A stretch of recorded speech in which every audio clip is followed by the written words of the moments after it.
There's a simple piece of furniture in your home right now that holds a secret about your future. It's something you use every single day without a second thought. You sit in it to eat your meals, to watch television, to read the paper, to rest your feet after a long day. It's just a chair. But what if I told you that how you get up from that chair, the ease or difficulty with which you rise from a seated position, could predict with remarkable accuracy how many healthy years you have ahead of you? What if a movement you perform dozens of times a day, something so routine you barely notice it, is actually one of the most powerful indicators of longevity, independence, and quality of life after the age of 70? Welcome to Elderly Discoveries. Today, we're uncovering what researchers call the sitting-rising test, or more simply, the chair test. It's an assessment so straightforward, so accessible, that you can do it in your living room right now. Yet the science behind it is profound, and the predictive power is stunning. This isn't about athletic performance or showing off strength. This is about survival. It's about whether you'll maintain your independence in your 70s, 80s, and beyond, or whether you'll face a future of declining mobility, increased dependence, and shortened lifespan. The remarkable thing is that this test doesn't require expensive equipment, a doctor's visit, or a laboratory. It requires you, a chair, and about 30 seconds. And what it reveals could change the trajectory of your entire future. Let me tell you about Dorothy. Dorothy is 73 years old. She lives alone in the home she and her late husband bought 40 years ago. For most of her life, she's been fiercely independent. She drives herself to the grocery store, tends to her small garden, handles her own finances, and takes great pride in not being a burden to her children. But over the past year, something started to change. She began noticing that getting up from her favorite armchair required a little push from the armrests. When she went to visit her daughter and sat on the lower sofa, she needed to rock forward twice before she could stand. At her book club, she found herself waiting until someone was nearby before getting up, just in case she needed a steadying hand. These moments embarrassed her. She told herself she was just tired, or that the furniture was too soft, or that her knees were acting up. But deep down, she knew something had shifted. Then, during a routine checkup, her doctor asked her to do something unexpected. He pulled a standard armless chair into the middle of the examination room and asked Dorothy to sit down and then stand back up without using her hands. Dorothy hesitated. She sat down easily enough, but when she tried to rise, she instinctively reached for something to push off from. The doctor gently reminded her to try without her hands. She managed it, but it was a struggle. Her face flushed with effort, her legs trembled slightly, and she felt off balance. The doctor then explained that what she'd just attempted was a version of a test that has been validated in large-scale studies involving thousands of older adults. And the results of those studies were clear. People who cannot rise from a chair without using their hands have a significantly higher risk of mortality within the next 6 years. Dorothy felt a chill run through her. She wasn't sick. She didn't have a terminal illness. But this simple functional test had just told her something critical about her body's resilience and her future. So, what exactly is this test measuring? On the surface, it seems to be about leg strength. And certainly, strong quadriceps, glutes, and calves are essential for standing up from a seated position. But the sitting-rising test is actually measuring something far more comprehensive. It's assessing your muscular strength, yes, but also your balance, your flexibility, your coordination, your body awareness, and your overall neuromuscular integration. All of these components have to work together seamlessly for you to lower yourself into a chair and rise back up in a controlled, stable manner without assistance. When researchers began studying this test decades ago, they were looking for a simple, practical way to assess functional fitness in older adults. What they discovered was remarkable. In one landmark Brazilian study that followed more than 2,000 adults aged 51 to 80 over several years, participants were scored on their ability to sit down on the floor and stand back up without support. Each person started with a score of 10, 5 points for sitting down, and 5 points for standing up. They lost 1 point for each support they used, whether that was a hand, a knee, a forearm, or the side of their leg. They also lost half a point for visible loss of balance. The results were startling. Those who scored in the lowest range, 0 to 3 points, had a 5 to 6 times higher risk of death during the follow-up period compared to those who scored 8 to 10 points. Even those in the middle range, 4 to 7 points, had nearly double the mortality risk of the highest scorers. Now, getting down to the floor and back up is challenging, perhaps too challenging for many people over 70. That's where the modified chair test becomes so valuable. Instead of the floor, you use a standard chair without arms. The principle is the same. Can you sit down and stand up with control, balance, and without needing to push off with your hands or pull yourself up using furniture or another person? If you can, it demonstrates that you have sufficient strength, balance, and functional capacity to handle the physical demands of daily life. If you can't, it's a warning sign that your body systems are declining in ways that put you at risk.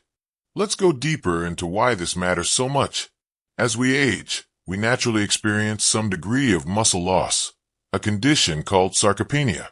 We also tend to lose flexibility, and our balance systems, which rely on input from our eyes, inner ears, and proprioceptive sensors in our muscles and joints, become less sharp. These changes often happen gradually, so gradually that we don't notice them until they interfere with the specific task. But here's the crucial point. These aren't just aesthetic or athletic concerns. They directly impact your ability to perform activities of daily living. If you can't get up from a chair easily, you're at much higher risk of falls. And falls in older adults are catastrophic. They're a leading cause of injury, hospitalization, loss of independence, and death in people over 70. Moreover, the inability to perform the chair test correlates with overall frailty. Frailty is a medical concept that describes a state of decreased physiological reserve and increased vulnerability to stressors. Frail individuals recover more slowly from illness, are more likely to be hospitalized, and have higher mortality rates. The chair test is essentially a real-world frailty assessment. It tells you whether your body has the reserve capacity to handle life's physical challenges. Let's return to Dorothy. After that doctor's visit, she had a choice. She could ignore what the test revealed, dismiss it as just one doctor's opinion, and continue on her current path. Or she could treat it as the wake-up call it was. Dorothy chose the latter. Her doctor referred her to a physical therapist who specialized in geriatric fitness. The therapist assessed Dorothy's strength, balance, and flexibility in detail and designed a targeted exercise program. The program wasn't complicated, but it was specific. Dorothy started with chair squats. She would stand in front of her sturdy kitchen chair, lower herself slowly until she just barely touched the seat, then stand back up, all without using her hands. At first, she could only do 3 or 4 before her legs gave out, but she did them every day. She also practiced standing on one leg while holding lightly onto her kitchen counter, building her balance. She did heel-to-toe walking in her hallway. She started doing simple leg raises and calf raises while waiting for her coffee to brew. And twice a week, she attended a strength and balance class at her local senior center, where she used resistance bands and light weights. The transformation didn't happen overnight. For the first few weeks, Dorothy was sore and discouraged. She wondered if it was worth the effort. But by the end of the first month, she noticed she was getting up from her reading chair without thinking about it, without needing the armrests. By month 3, she could perform the chair test in the doctor's office smoothly and confidently. By month 6, she felt steadier on her feet than she had in years. She started taking longer walks. She returned to her garden with renewed energy. Most importantly, her fear of falling diminished, and with it, her hesitation to engage fully in life. Dorothy's story isn't unique. It's been repeated in clinical studies and real-life cases around the world. The beautiful truth is that functional decline is not inevitable. It's largely preventable and, in many cases, reversible. Your muscles respond to stimulus at any age. If you challenge them, they will adapt and grow stronger. Your balance system can be retrained. Your flexibility can be improved. But none of this happens by accident. It requires intentional effort. So how can you use this information? First, test yourself. Find a sturdy chair without arms, one that's a standard height, not a low sofa or a high stool. Sit down in the middle of the seat. Now, without using your hands, without pushing off the chair or grabbing onto anything, stand up. Can you do it smoothly and with control? If yes, excellent. Your task is to maintain that ability through continued activity and strength work. If you can do it but it feels difficult or unstable, that's valuable information. It means you need to start working on it now before it becomes impossible. If you cannot do it at all without hand support, please don't feel ashamed. Feel informed. You now have a clear, measurable goal to work toward, and you know that achieving it could literally add years to your life. Second, if you struggle with the test or failed it, talk to your doctor or seek out a physical therapist. There may be underlying issues like arthritis, muscle weakness, or balance disorders that need specific attention. A professional can assess you properly and design a safe, effective program tailored to your needs and limitations. Third, incorporate functional strength exercises into your daily routine. Chair squats are the most direct exercise to improve your performance on this test. Stand and sit repeatedly, slowly and with control, without using your hands. Start with just a few repetitions and gradually increase. Balance exercises, like standing on one foot or walking heel to toe, are also critical. Flexibility work, including gentle stretching of your hips, hamstrings, and ankles, will improve your range of motion and make the movement easier. Strengthening your core muscles, the muscles around your abdomen and lower back, will improve your stability. Fourth, make it a habit to move throughout the day. Sitting for long periods weakens the very muscles you need to get up from that chair. Every hour, stand up, walk around, do a few squats or leg lifts. Use the furniture in your home as your gym.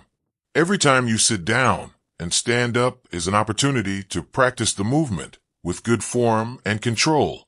The chair test is more than just a clinical assessment. It's a metaphor for independence. When you can get up from a chair on your own, you can get up from a restaurant booth, a theater seat, a park bench. You can visit friends without worrying about their furniture. You can travel without anxiety. You can live without fear. When you lose that ability, life contracts. You start avoiding situations. You become dependent on others. You lose confidence. And that loss of confidence, that withdrawal from activity, accelerates physical decline even further. But here's the empowering reality. You are not passive in this process. The chair test is both a diagnostic tool and a roadmap. It shows you where you are, and it shows you exactly what you need to work on. Every squat you do, every balance exercise you practice, every moment you spend moving instead of sitting, is an investment in your future independence. It's an investment in more years of life, and more importantly, more years of living fully, actively, and on your own terms. That chair in your living room isn't just furniture. It's a measuring stick. It's a training tool. It's a daily reminder that your strength, your balance, your mobility, and your longevity are within your control. So stand up, sit down, stand up again, and keep doing it. Because every time you rise from that chair without help, you're not just standing up. You're standing up for your future. Thank you for joining us on Elderly Discoveries. Here's to standing strong, living long, and rising to every challenge life brings.